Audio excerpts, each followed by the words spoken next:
There is something strange in Smith. Welcome back, everybody. What a journey I went on. Everything's slow. My computer, though, this computer has gotten me through so much. It's got its design. This computer has made me so much money. This computer has made so much art with me. This computer has seen me through the thick and thin of my very existence for the last 6 years I've had it. But the thing is, this computer is old. Even when I bought it, it was an older model. But it's the type of Mac laptop that I love. And so I keep buying them, even though they're old sometimes. So, I'm going to get in to getting a nicer, better computer. And here's the thing, friends. I don't want to make anybody mad. And I don't want to make past me all peed off. But I'm going to get a PC this time.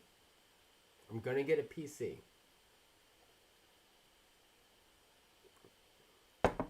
I got an old model MacBook to match me. I'm an old model dude with an itchy ear and an attitude. And where were we? Now look. We have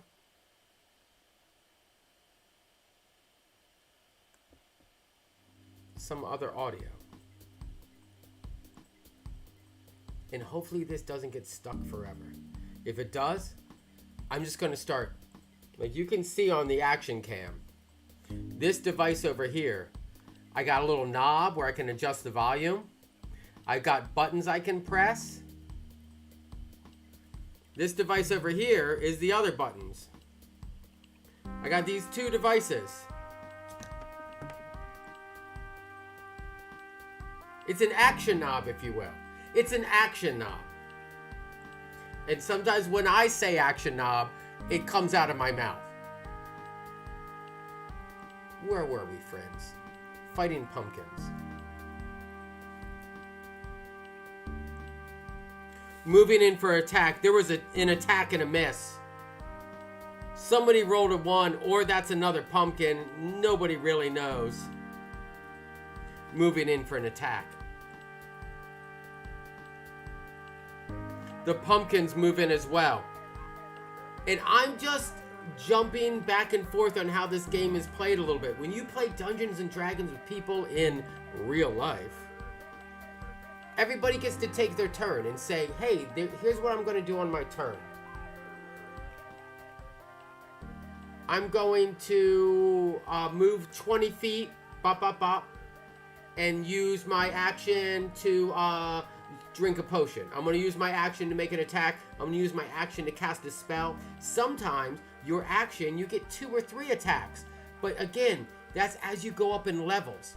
In the beginning of the game, we're all just scrappy little guys just trying to make it. Sacred Flame. A sacred flame burst forth,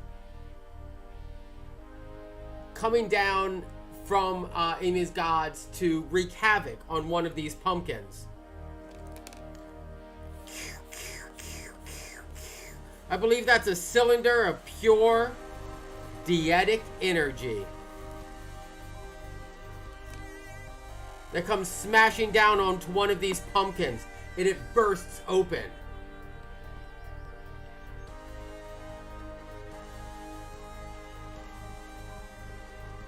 Thanks for coming back, y'all. I hope this song stops what it needs to stop. Sacred Flame. Arrow shot. You're noticing as soon as these pumpkins are hit with almost any basic attack, they burst open. And inside of them, they burst open.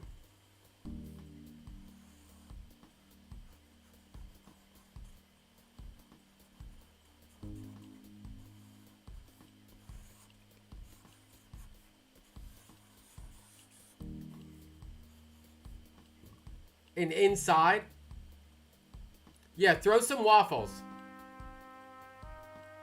Some of the pumpkins' jaws open up and they eat some of those waffles.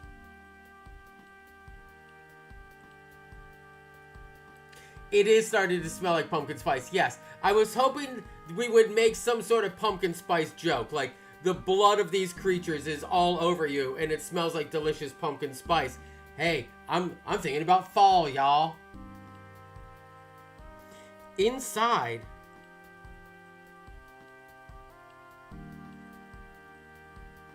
there seems to be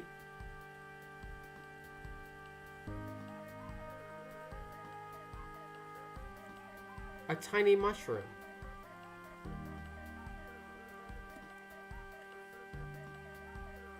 If somebody wants to make a perception check, as we attack these pumpkins, loosing arrows that cause damage that deflate and explode these pumpkins.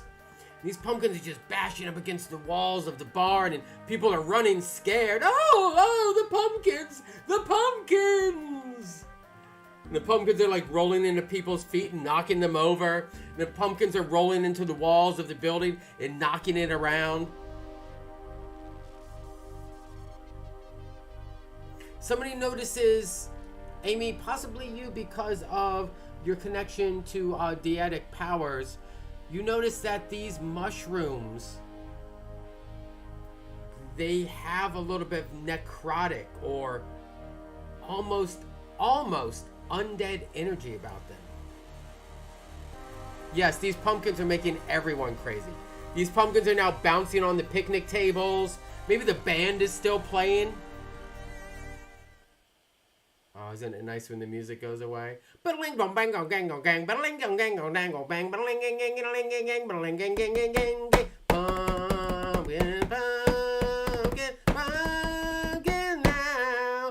Zombie mushrooms are coming to your town. Yeah. There seems to be zombie mushrooms inside of these pumpkins, and that does not seem normal. Oh God, oh, the pumpkins! The Master Harvester, Barthrit Willowfrond. Oh, the pumpkins! Our perfect harvest! No! No, I'm not putting the combat music back on. The button is erased from the thing. It's gone. The button is gone. Even if I wanted to right now, I couldn't put... I just want to know, like, computer geeky-wise. And then when I went to quit the computer, Wavelink, I think, is the software that was just tweaking out. Something got stuck in the buffer. It got stuck as a background cycle. In the software, even when I quit it, it didn't quit. It's fun to figure these things out. And again, this is why ADH brain really works well with computer problems, because my brain will just spin. I don't think I really have adult diaper hadron delighter syndrome. But, hey. Yes. No, I don't think until you saw these mushrooms inside of these pumpkins, I don't think you just heard a rumor about the mushroom circles were a little more than normal. What's up with that? So, here we are.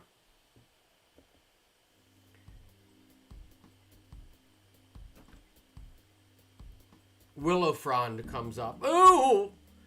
The harvest is ruined, friends, please. These mushrooms don't seem right at all. And there's been rumors that more mushrooms have been out in the fields. Please help us solve this problem, brave adventurers from the yonder town. The cousin of... Insert name of one of your cousins here. Tells us that you're brave, bold adventurers, and you may be able to solve our problem. Oh, we can't let these pumpkins ruin the rest of our harvest. And he's almost half smiling because he knows it's a good harvest. At the same time, it's kind of, everybody's a little freaked out. Like, even though we're in a land of mystery and adventure, we see that a lot as adventurers of the lands. But happy farm folk freaked the out.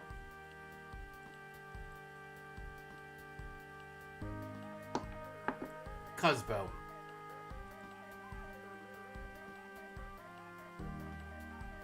Yes, these mushroom zombies something could be going on with these mushroom zombies, and for sure. And Cuzbo. Cuzbo says, friends. Cuz. Let's go out to the fields. Look, we're at 10:19, everybody. We have at most another 40 minutes. So sit back, relax, and enjoy some Dungeons and Dragons. You might be wondering, Louie, how do you make these crazy adventures? Where did Cuzbo come from? Well, that's from you. Here's something that's my favorite part about Dungeons and Dragons. Even though I have a story in my head, I am not writing every line. What I am doing as the Dungeon Master is, in a way, there's tables for this, randomly choosing events, monsters, scenes, dungeons, effects, heroes, non-player characters. I am setting up an adventure that we as a group get to go on, but I am just setting some things in motion. And you use this Dungeon Master's Guide to help you create the pieces that you set in motion that then you and the players start to interact with and become. So we begin to tell the story together, and I am going off what you guys are presenting as much as you're going off as what I'm presenting. But because this is a one-shot and this is a kind of a hangout Friday night adventure, like we are a little bit, again, these rails are here a little bit to keep us heading down a certain path. When you play D&D in the real world,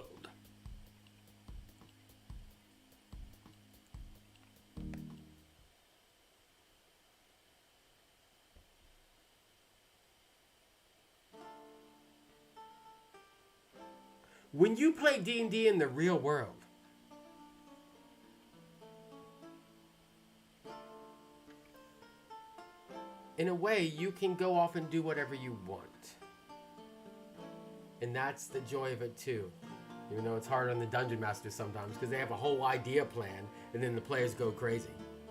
And they're going to go shopping over here for feathers. And you really wanted them to go find the sunken treasure under the sunken boat in the town well. It's a toy boat.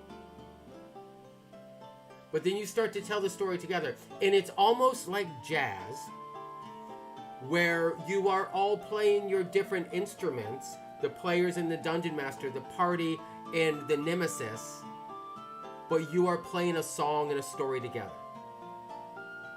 And so when you go to play Dungeons and Dragons, this is an intro, when you go to play Dungeons and Dragons in the real world with other people, it's not going to be as focused as this sometimes, and we're not going to just get to a story like this. You're going to hang out. You're going to bounce around a little bit. And that's for me, that's the joy of Dungeons and Dragons.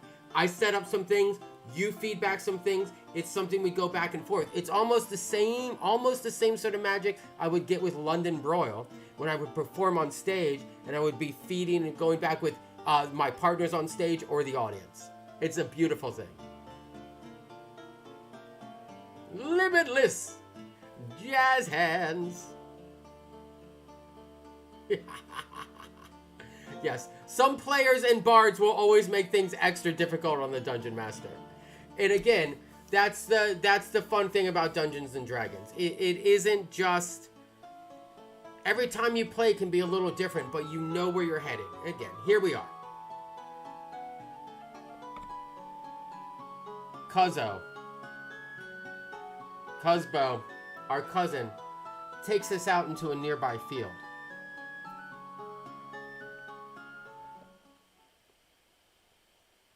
It's getting to be dark now. Almost a creepy nighttime vibe.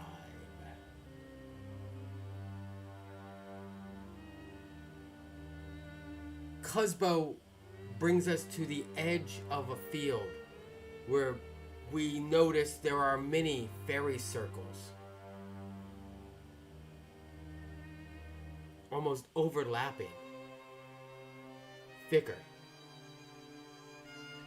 The mycelium network here must be powerful and amazing. We all know about the mycelium network.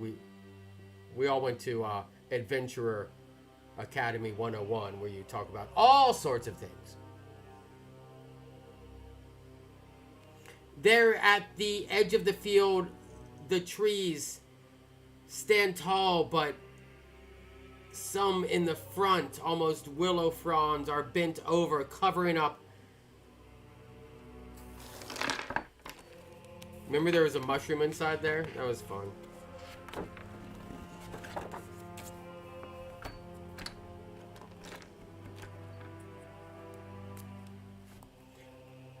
There seems to be there on the edge of the woods where these willow fronds are covering.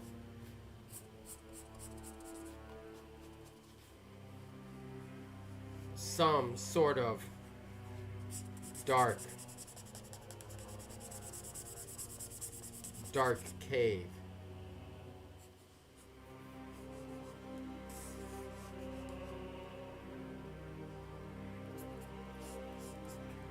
Our pumpkins are still around,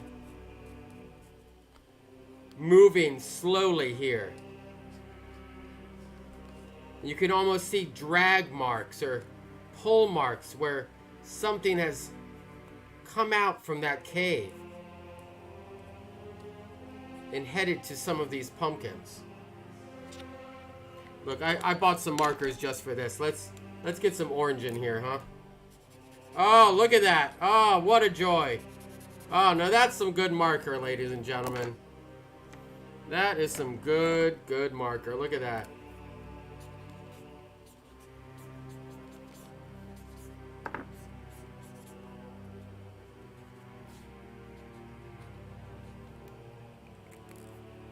What does live in that cave? I think we should go in. Let's go into that cave. Like, I'm really trying to hit these faces, because that's going to make a great, like, YouTube picture later.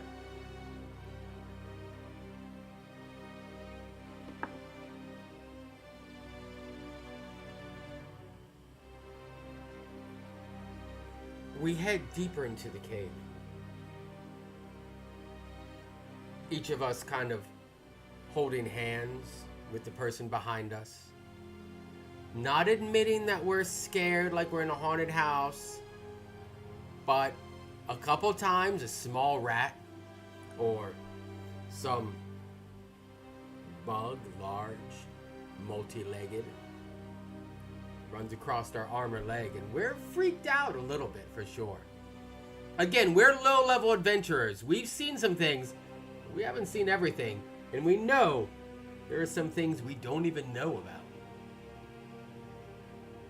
Rolling a perception, Jillian, yes, welcome back. Jillian rolls a perception check, and what this does is, this is like exploration phase here. So we're entering the cave.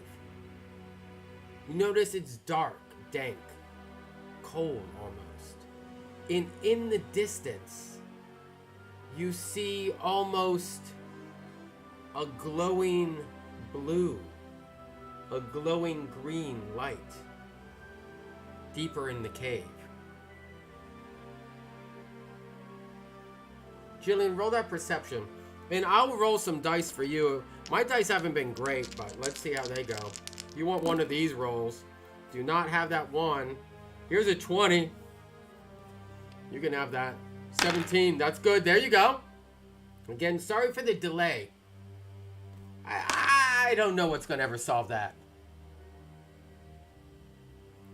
Jillian, you notice that as you all get deeper into this cave, the glowing light that you're seeing is coming from a combination. It's a lichen. It's almost part of the structure, crystalline structure of the wall, and a small organic substance on it is producing a bioluminescent light that bathes these underground caves in an unearthly glow.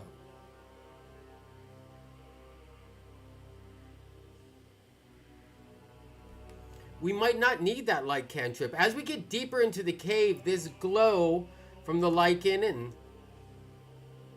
almost undergrowth of this cave, it seems strange. Like, we've all been in caves before, but we haven't been in a cave that's felt this alive.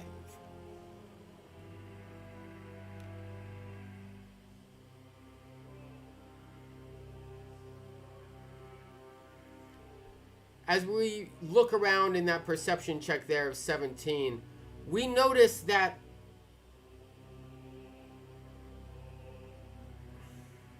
yes, Cayman, make that survival check.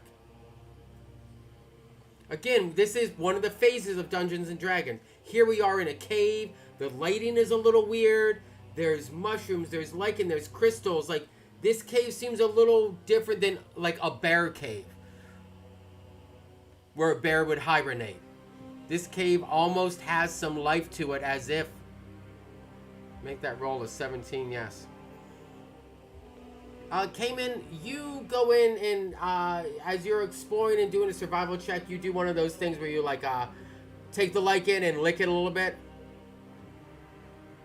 The cave isn't a full mouth, but the mouth of the cave is where we entered it.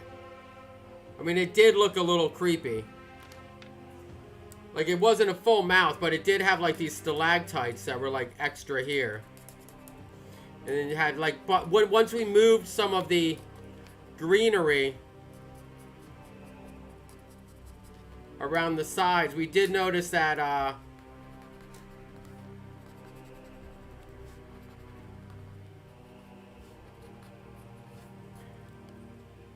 the camera gods leave us sometimes. I mean, it did look a little weird. It didn't look exactly like a mouth, but it did start to feel. Thinking back on it now. Mouth of the cave. Cayman, as you test the, it's not eating us. But again, it seems different than some caves we've been in before. As you test the lichen on the side, when you go to survival check and you're looking around, you are noticing those are almost tonsils. Maybe we're there to remove the tonsils.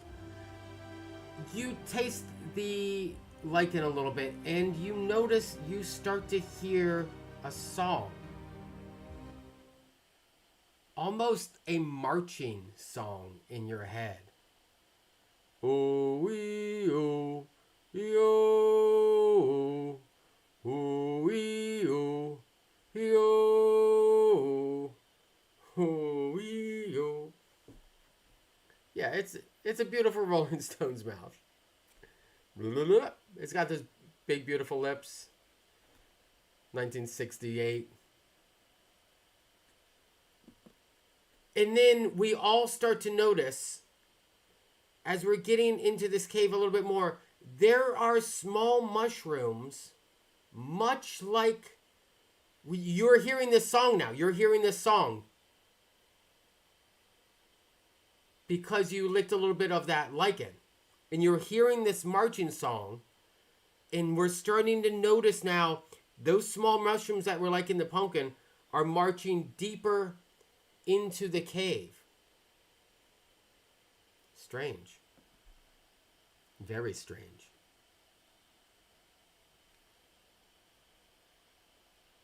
Let's try this music.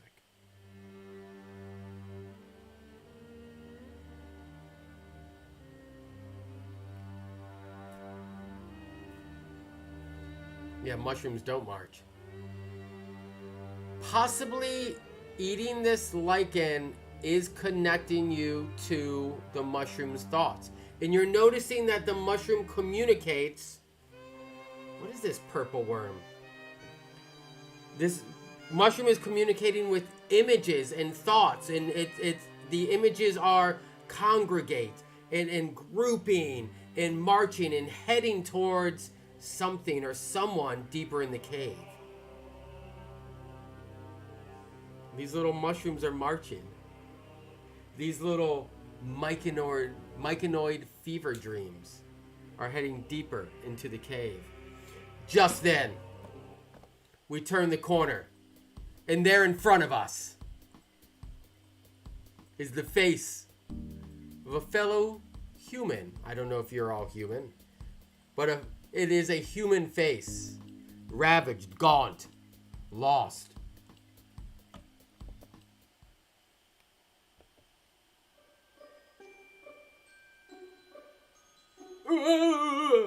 Whoa, friends! Whoa!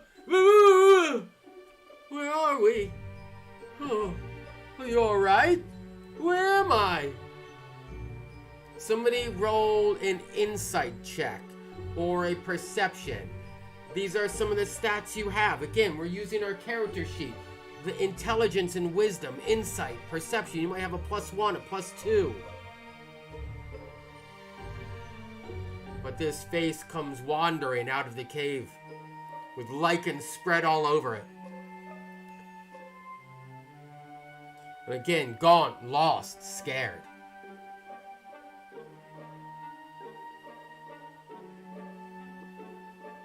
Kontiki, my friends. Kontiki.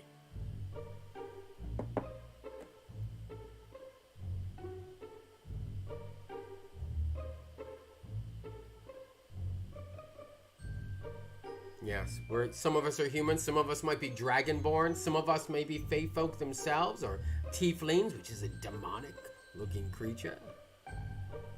Some of us may be elves, grandiose, slim and sleek. Some of us might be a orc, a halfling, the hobbits. But they couldn't call them hobbits because that was copywritten, so they went with halfling.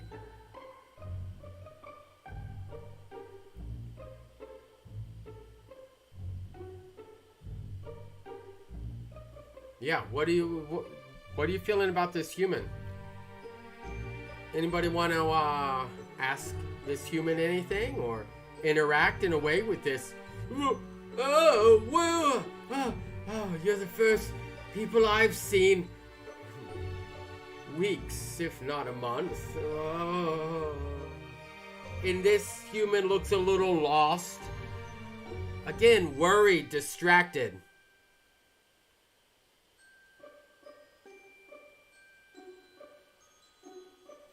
I know this goes so quick. Dungeons and Dragons is very sneaky.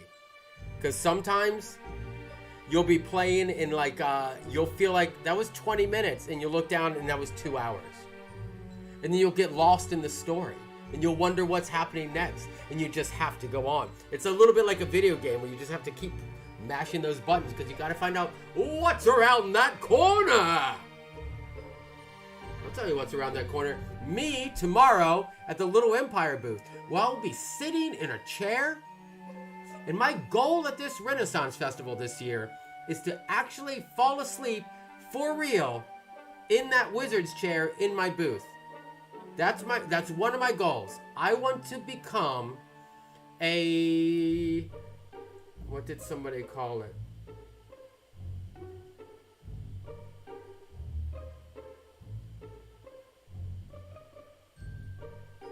A vignette of a sleeping wizard. There we go. Might you be the missing wizard? Yes, yes, yes. Ooh, the last thing I remember was I was talking to, and then Jay, you more than the others get this image of a tall, slender, myconoid creature. Last thing I remember, I was talking to, and then it gets the image. Let's see. Let's see if I made these pages work.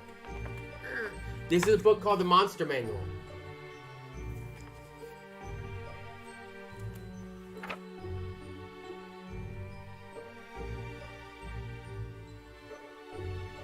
Get some image in your head of a myconid. A fungus-type creature. Right? You're seeing this in your mind a little bit. You're realizing This wizard is almost communicating with you with the spores the same way you communicate or read the intentions of the mushrooms walking.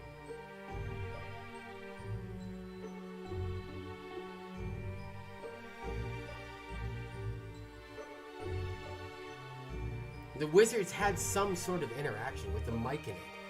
Myconid are creatures of the Underdark. Imagine giant living mushrooms that in general we've heard you could roll for at this point your dungeon master may ask you to roll for a history check or possibly an arcana check or a survival check. And we skip over again. We're on these rails a little bit here. I'm telling you about what's going to happen. This is what happens in the Dungeons and Dragons. Oh, Jay. Oh, Jay. There we go. And here we go. The reason Jay gets points there for making a pun about... Like, that's part of Dungeons and Dragons. Making puns and kind of messing around with wordplay and characters and what you're up to. And this scarf, God, please, everybody. Paulo Garbanzo, how do you do this? He's better men than I have figured out how to do a cow. I'm still fine. And that's it for the rum. You may be ambushed because it's like a plant thing. The wizard tells you, and again, we're getting close to our time, so I'm starting to wind it down. We're in the second act, towards the second act of this adventure. Act 1, where we had a little bit of combat exploration and role-playing, was at the barn and at the party and going to the field and fighting those pumpkins. Act 2 was going into the Underdark, where we're presented with a little bit of... I was going to do a little more combat. There was a creature called the Roper. Oh my goodness, this is a great creature.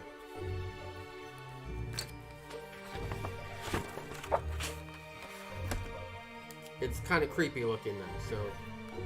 So imagine you have the top of your cave, and there is this stalactite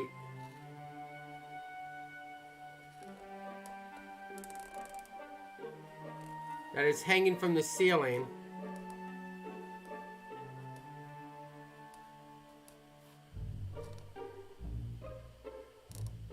There's actually a creature hanging upside down. And it has these long pseudopods.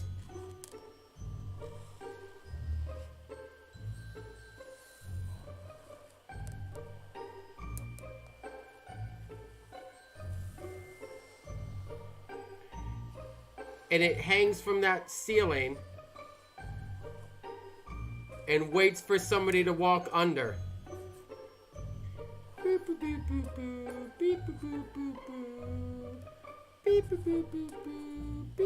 This is like a perspective shot. There's our party.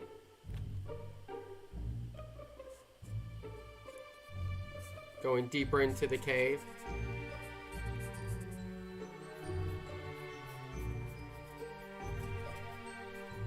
And here's this Roper. We were gonna fight them. Ropers are crazy. All right, the marching in your mind. The wizard says, so we didn't fight. Here we go. The wizard says, and by the way, his name is Tillaby Umbra. Hey, Tillaby Umbra. Tillaby Umbra. He doesn't say it like that. That would be weird if he said it. He's still a little scared. He's a little freaked out. He's been eating a lot of this lichen. He tells you that he met this Myconid. And for some reason, he started to tell this Myconid perform some dark rituals of magic. He got lost in these caves here. He's visited this Myconid before. They've actually become friends where he trades with this Myconid some things from the upper world for the lower world. He trades him. He's taught this Myconid some things maybe he shouldn't have taught it. He taught this Myconid maybe how to do a little bit of finger magic, casting some spells.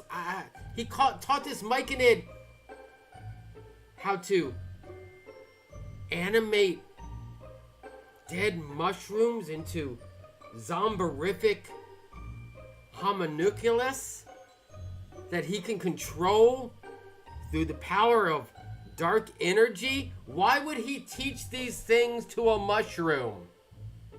And yes, he maybe ate too many mushrooms. Yeah, things got weird in the Underdark. That's what I'm saying. Look at these colors. Blue and green. The Underdark is strange. But fun. Yes, why? Why did he teach these things to this Myconid? Why is this Myconid acting this way? Act 3. The final act. The last 15 minutes or so of this adventure.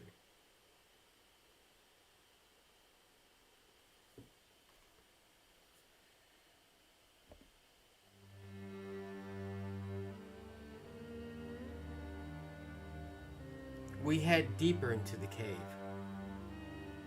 following the path of the mushrooms that Cayman has seen with his lichened eyes, dragging that wizard Umbra along with us in case we need him for more information or as a shield. We don't know what we're up against. We head to the back of the cave, and there we see, illuminated in the glowing green-blue energy of the lichened crystals around it,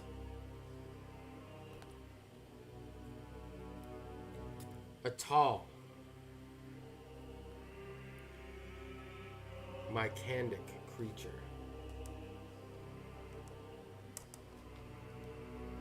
And it doesn't look happy.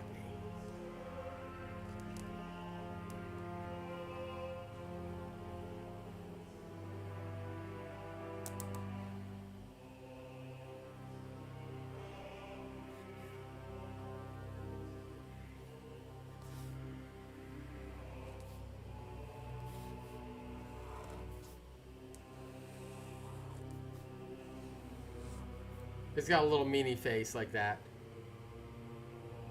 Everybody get your balance, get your chakras balanced.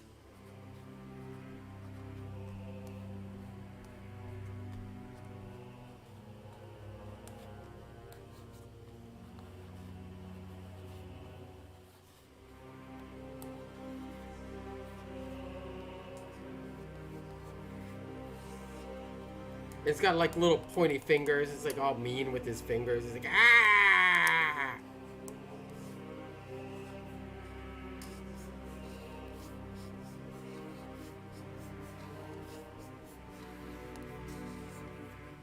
Standing there in front of us.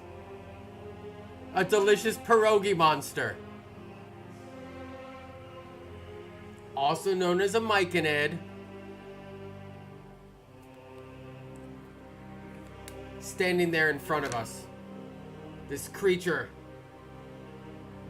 is using its newly found wizard powers. And you see coming up one side are these mushrooms that we saw marching. And going out the other side, similar mushrooms that are decayed and deformed. Heading back out to a secret entrance to infiltrate the mushrooms in the lands above.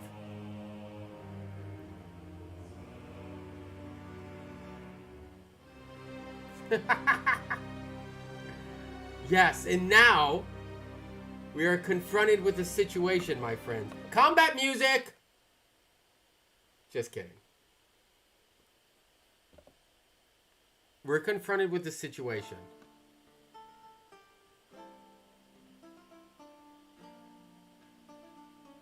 where we have to decide. Shall we fight this monster? Or shall we try to use that lichen to communicate with it? What would you like to do? You want to go into combat and fight? Or do you want to try to communicate with this creature that has wizard powers? The old Mushroom Marching Band. We all remember a great New Orleans tradition. The old Mushroom Marching Band. A fight. Jillian's ready to fight. Fair enough. I mean, sometimes fighting is what it's all about. You need to stop. Like, obviously, this myconid is doing something to the crops up above.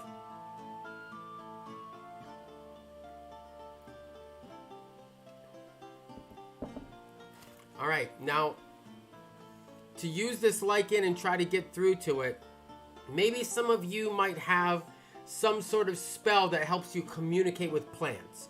Or maybe you'll have, and again, this is what you get through the books as you go up in levels, and you get to pick and choose a little bit as you're creating characters. Some of you might have spells that help you calm an enemy. Some of you might have spells or a scroll with you that helps you communicate with something, like a communication. So, with this in mind, if anybody wants to possibly ask it a question, me llamo lichen.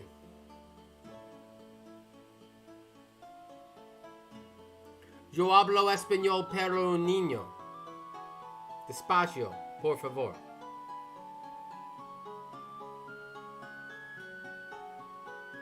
See? Now the lichen is speaking Spanish because it practiced Babel this week. Maybe.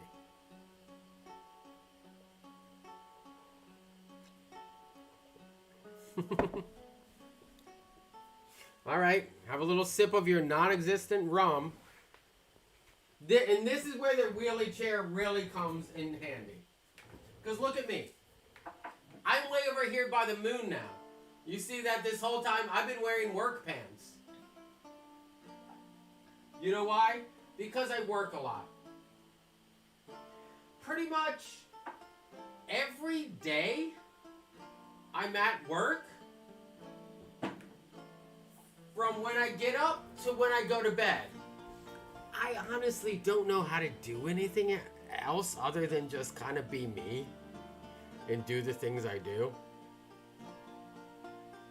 Why are you sending these mushrooms to the surface?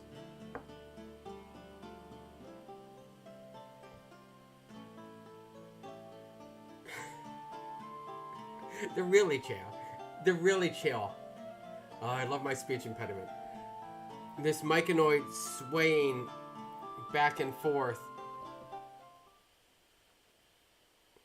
You start to see visions of the cave that it lives in. You start to see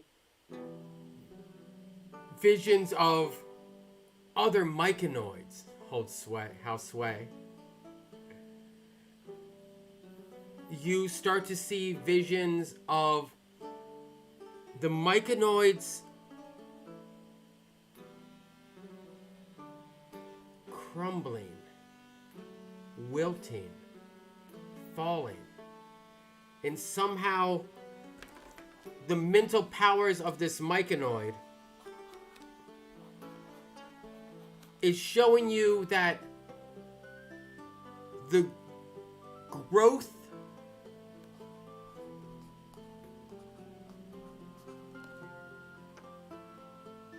of the farmer's crops above means that there's less growth for those that live below. And somehow both of these entities trying to use the resources that are in that shared domain in between them is making both of them hurt a little bit. So the myconoid is trying to stop the farmers. So now we are stuck with a dilemma. Obviously, and you're also not getting, you are getting, like, there is that necrotic energy. Somebody may be made an Arcana check. And again, this is in Dungeons and Dragons. The Dungeon Masters and the players roll back and forth. You make an Arcana check to see what's going on with this magic. And you're making an Insight check to see the vibe of this myconid. And this myconid is not out to hurt anyone. But this myconid is out to stop people from taking resources that its community needs to grow and prosper. Again, myconids usually are neutral, but this one's sending out evil powers and those tiny little mushrooms inside the pumpkins to shake, rattle, and roll the village. Like, that seems a little abnormal for the myconids. And even our wizard friend, Umbra, they're normally not like this. We've gotten along for years.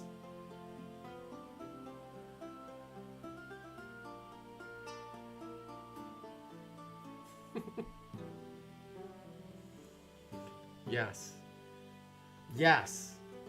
You can offer some sort of solution that is not combat. Even though we like to hit things. Like this purple thing. Like, honestly. Gosh darn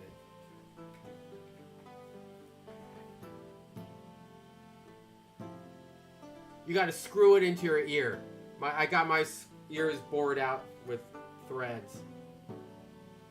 Like the Praetorian Guard, sure. I mean, we all know that Rome was one of the greatest civilizations ever to grace the earth. Huge. We know Marcus Aurelius was cool. He was one of the good 5 leaders of Rome. I think there were like 5 great Caesars. Other than that, most of... Oh, this is...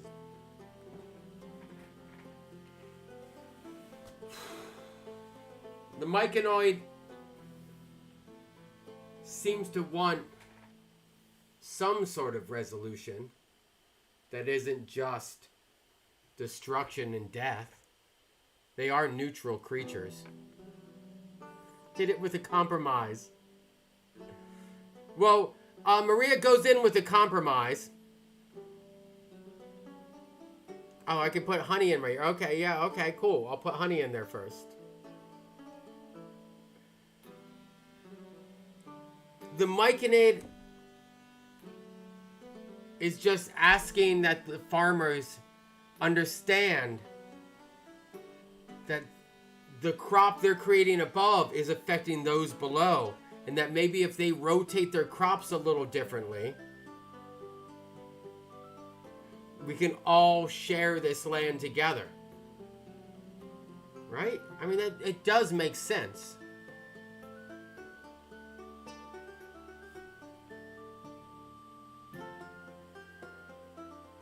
Friends, we're getting down to our 2-hour mark. And honestly, it's almost 11 o'clock. I need to go to bed soon because I'm getting up early in the morning and driving myself to the Renaissance Fair. I'm not taking off this eyeliner. Number 1.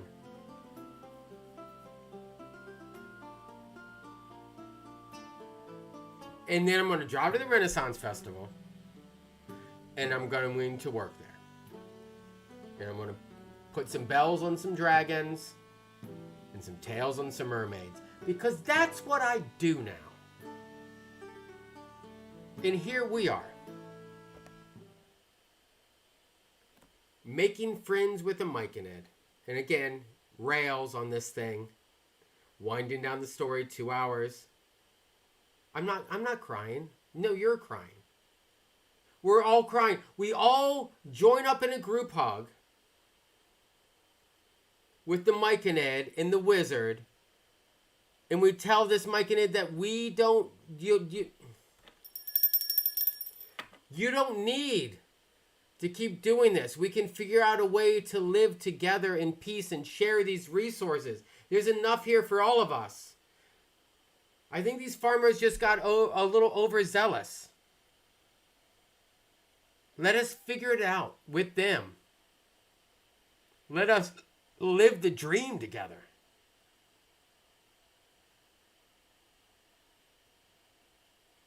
I know, right?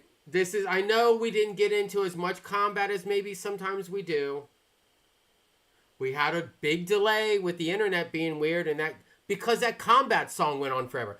That was enough combat for everybody. The combat song went on long enough. We're going to share the resources.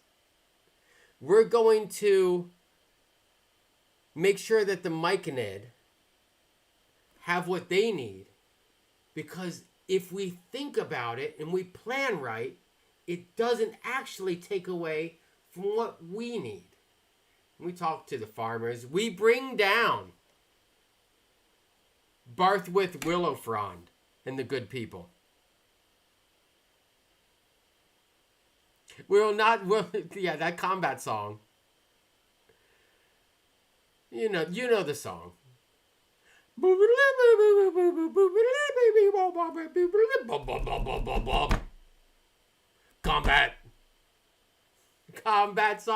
Combat song.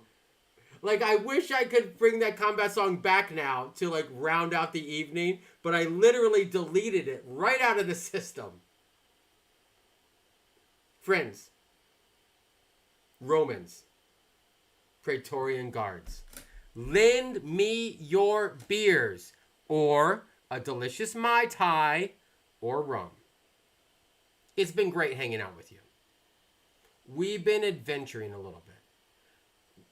Thanks for joining me on YouTube. This is new for me going to YouTube. We're going to make this happen more. And again, this is a little bit of taste of what Dungeons and Dragons can be when you're hanging out with friends.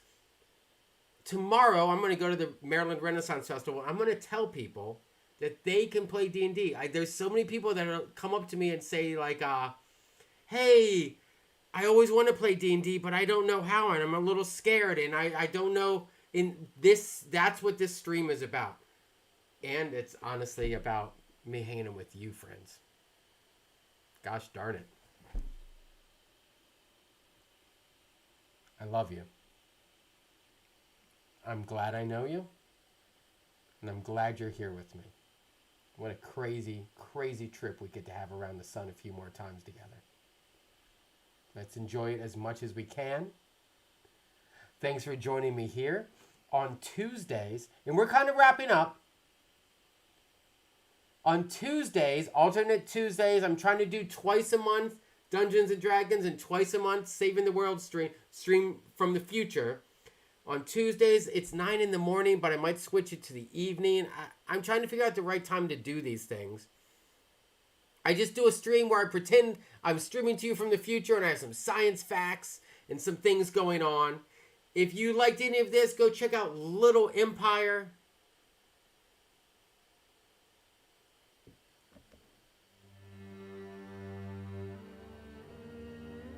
After the Myconoid and the farmers talk for a little, and we are the middlemen,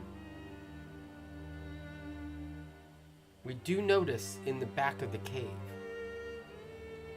just slipping out of our view, lavender eyes, dark skin, and white hair.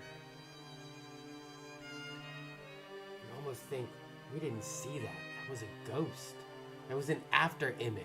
There's too much going on. But those amongst us who know we might have seen a drow elf. Dark, evil beings of the Underdark. Maybe they played a role in turning this Myconid wizard against the town. Maybe there's more adventures to be had in the future. I think there are. For good, for bad, for ugly. We'll see what happens next time on Level Up with Louie, Stream of Adventure!